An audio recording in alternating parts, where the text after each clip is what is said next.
I've been calling for this now for many months, and finally it seems we are getting it. And in fact, we're getting it just about a couple of weeks, perhaps a week or two after we expected this to happen. And as you can see here, Bitcoin is finally getting follow through. That's the thing we're looking for, follow through, and we're getting it.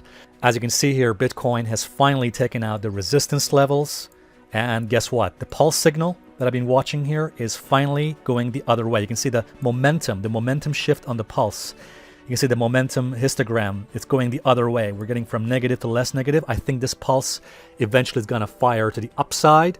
And when this fires to the upside, we're going to see more juice, more momentum behind Bitcoin as well. So things are looking really good for Bitcoin right now. As you may recall, for many months now, I've been calling for Bitcoin seasonality to kick in about the end of October. And as you can see here, it was a bit delayed.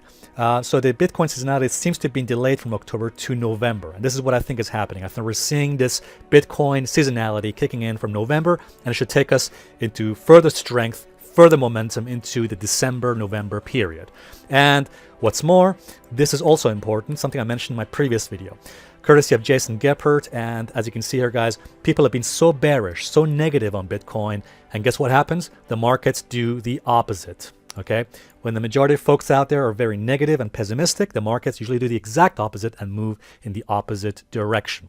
All right, guys, so that's what we were saying here. Contrarian analysis and seasonality and a whole bunch of other factors here are telling us, guess what? This is the move that we've been waiting for. And finally, our patience is being rewarded, and we're seeing that move to the upside in Bitcoin. All right, guys, so all I got to say is Godspeed. Let's hope this momentum continues, and I think it will. All right, guys, so my next target, actually potentially by the next couple of weeks, going to be about 6,800.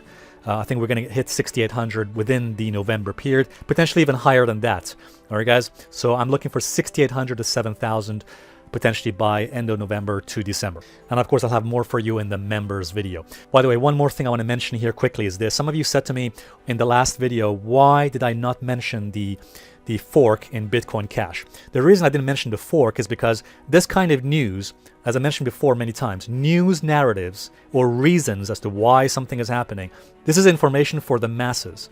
All right, guys, that's why I don't talk about reasons or what's in the mainstream media. If you want to know what's in the mainstream media or, you know, what's happening in the news narratives, guys, be my guest. If you want to know information for the masses, be my guest, go and watch CNBC and read the articles online. That's fine. My job here is to share with you information for the classes, not for the masses. And by the way, in case anyone does not know the difference between information for the masses and classes, I highly recommend you watch my previous video, which I explained this key secret, which all traders know, but unfortunately many folks out there still don't know the difference between these two types of information. Thanks very much, guys. And if you like this video, please give it a thumbs up, and also please subscribe for future updates as well. Thanks very much indeed.